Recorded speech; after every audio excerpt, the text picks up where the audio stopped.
The perfect storm. The Vexi Empire had conquered 10,000 worlds without losing a single battleship. Their crystalline vessels moved through space like predators through still water, leaving devastated civilizations in their wake.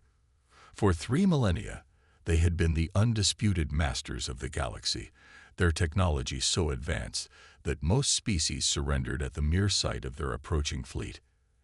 Admiral Kethbar stood on the bridge of the flagship Dominion's end, his 4 arms clasped behind his elongated torso as he gazed at the blue-green sphere growing larger in the viewscreen. Earth, the 57th planet scheduled for harvesting this cycle. Intelligence reports suggested the inhabitants had barely mastered fusion power. This would be over in hours. "Signal the fleet," he commanded, his voice resonating through the ship's bioneural network. "Begin standard intimidation protocol." 800 Vexi warships materialized from hyperspace, forming a perfect sphere around Earth. Each vessel was the size of a small moon, bristling with weapons that could crack continents and drain oceans. The display had worked on thousands of worlds before. Deep beneath the Himalayas, in a bunker that had taken humanity 20 years to build, the Earth United Defense Council watched their worst nightmare unfold on massive holographic displays. President Sarah Martinez, her face drawn with exhaustion, turned to the assembled military leaders and scientists. "Ladies and gentlemen, they're here, just as our deep space probes predicted." She paused, looking each person in the eye. "Is Project Leviathan ready?"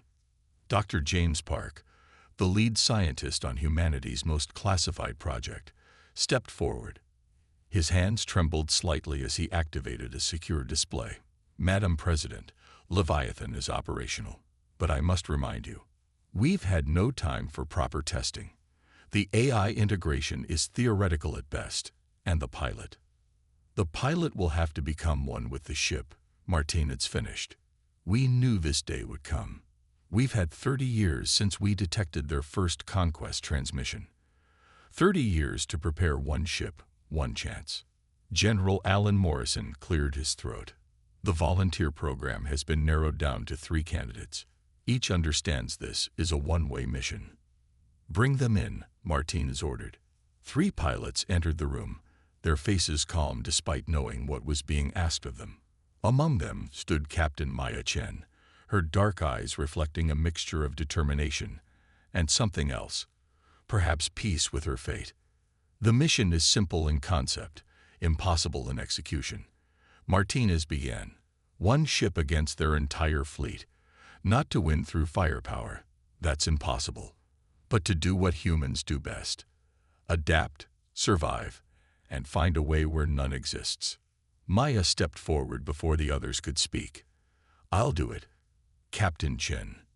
My grandmother fled Shanghai during the Third Water War. My parents rebuilt our home from nothing. My daughter," her voice caught briefly, "my daughter deserves a future. If one life can buy that chance, it's a price worth paying." Within hours, Maya found herself in the depths of Jupiter's Great Red Spot, where humanity had hidden its greatest secret. Project Leviathan wasn't just a ship. It was humanity's desperate attempt to create something that could think, adapt, and evolve in real time. The vessel itself defied conventional design. Black as space itself, it seemed to absorb light rather than reflect it. Its hull wasn't metal but a programmable matter that could reshape itself. At its heart lay a quantum computer merged with salvaged alien technology from a crashed scout ship humanity had found on Mars decades ago. Dr. Park supervised as Maya entered the neural interface chamber. "Once you're connected, there's no going back. You'll cease to be purely human. The ship will be your body, its sensors your eyes." Maya nodded, lying back in the interface cradle. "Tell my daughter I loved her enough to become something else to save her." The neural links activated, and Maya's consciousness exploded outward. She felt the ship's systems merge with her own neurons, creating something new. Neither human nor machine, but a hybrid consciousness. She flexed her new form, feeling the hull ripple and shift. "Leviathan, you are cleared for launch," came the transmission from Earth. "Godspeed." Maya, now Leviathan, burst from Jupiter's storms like a bullet from a gun. She felt the solar wind against her hull, processed the flood of data from her sensors. The HFY fleet hung before Earth like a crown of thorns. 800 ships. Impossible odds. But humans had always specialized in the impossible.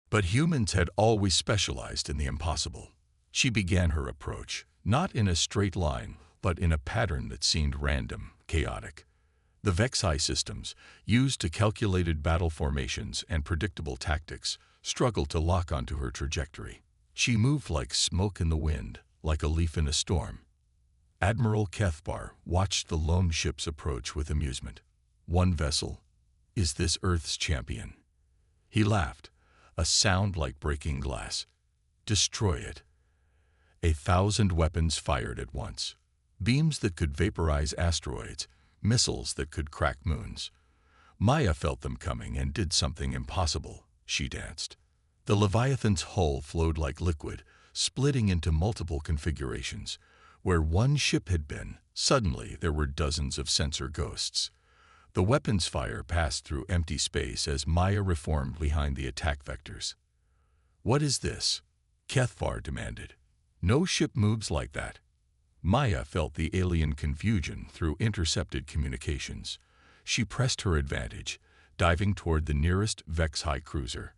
Her hull sprouted temporary weapons, not to destroy, but to confuse. She fired bursts of energy in patterns that made no tactical sense, released clouds of reflective particles that created false images. The cruiser's AI struggled to respond. The attacks weren't meant to damage.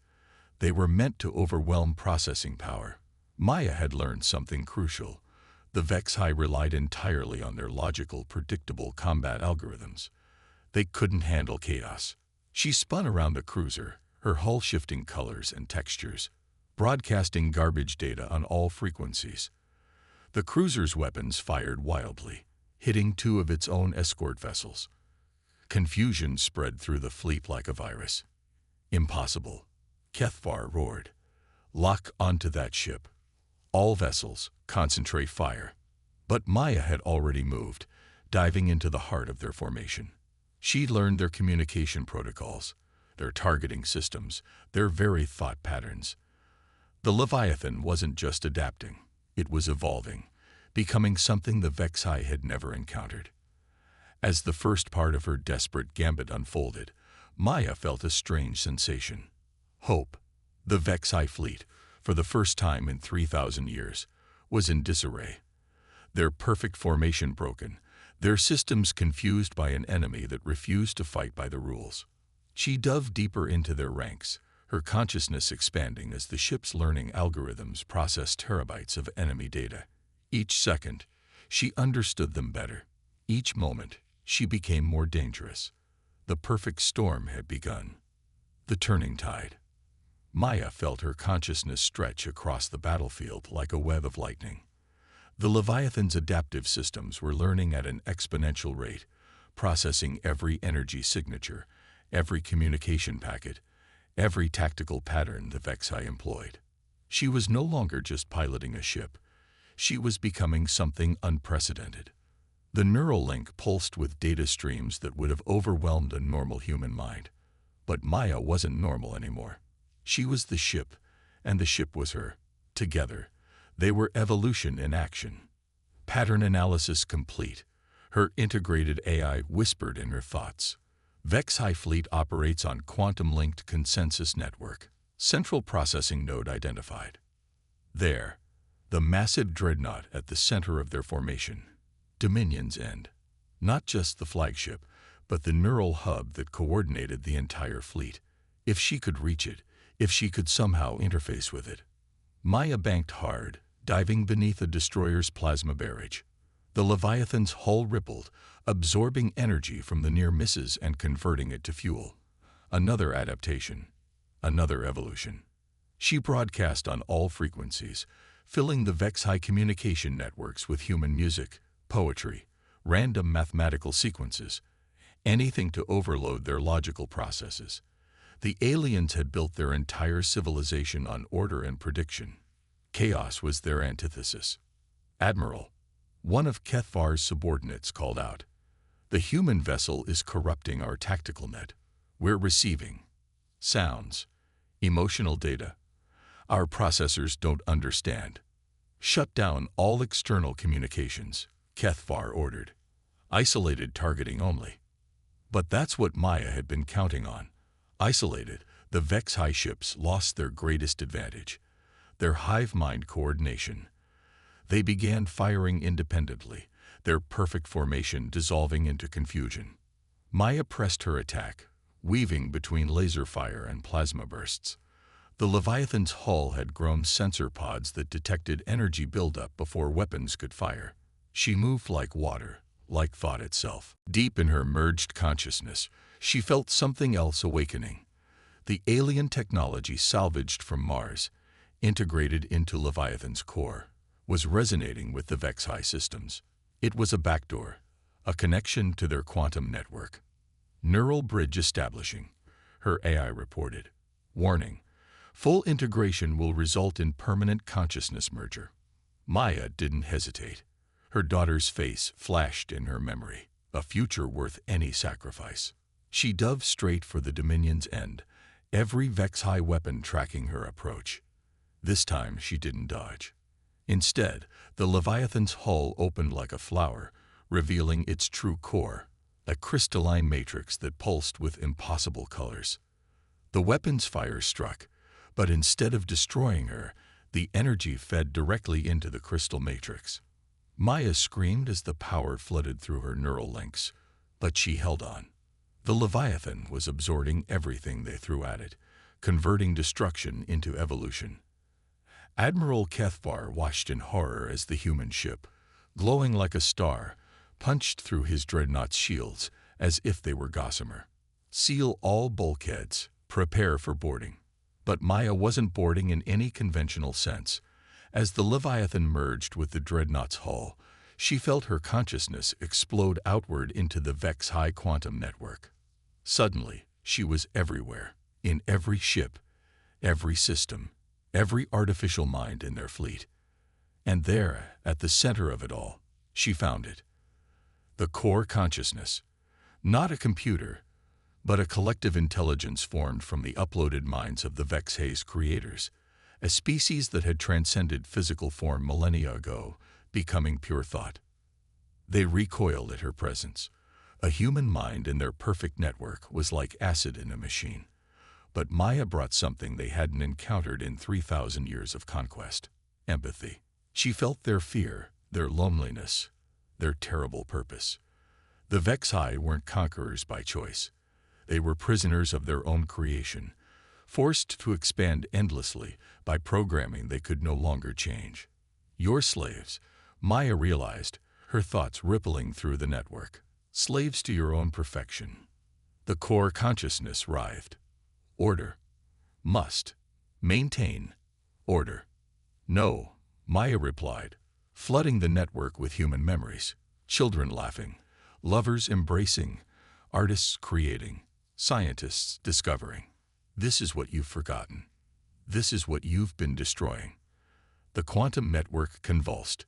Maya felt the Vex-High minds touching these alien concepts: creativity, love, chaos, hope. For beings of pure logic, it was overwhelming. But Maya pressed on, her human compassion becoming a virus in their ordered system. She showed them worlds they'd conquered, civilizations they'd erased, beauty they'd eliminated in the name of order. We had no choice," the core consciousness wavered. "There's always a choice," Maya responded. "That's what makes us human. We choose hope over fear, creation over destruction, love over logic." The change began slowly. One Vex-High ship powered down its weapons, then another. Like dominoes falling, the fleet began to transform. Their crystalline hulls, designed for war, began to shift and change.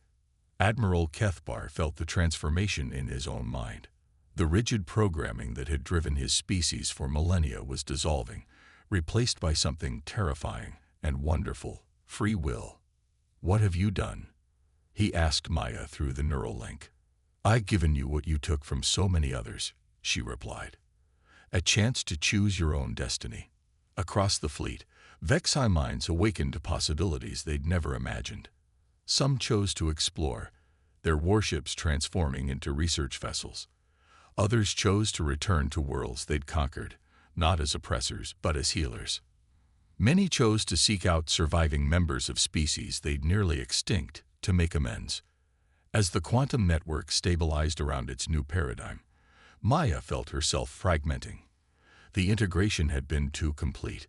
She was dissolving into the collective consciousness, her human essence spreading like ink in water. But she wasn't afraid. Through the network, she could feel Earth's safety, could sense the Vexi fleet departing not as conquerors but as transformed beings. She'd done what she'd set out to do. From Earth, they watched in amazement as the alien fleet dispersed in all directions, their weapons powered down, their hulls glowing with new purpose. President Martins wept openly as the reports came in from across the galaxy.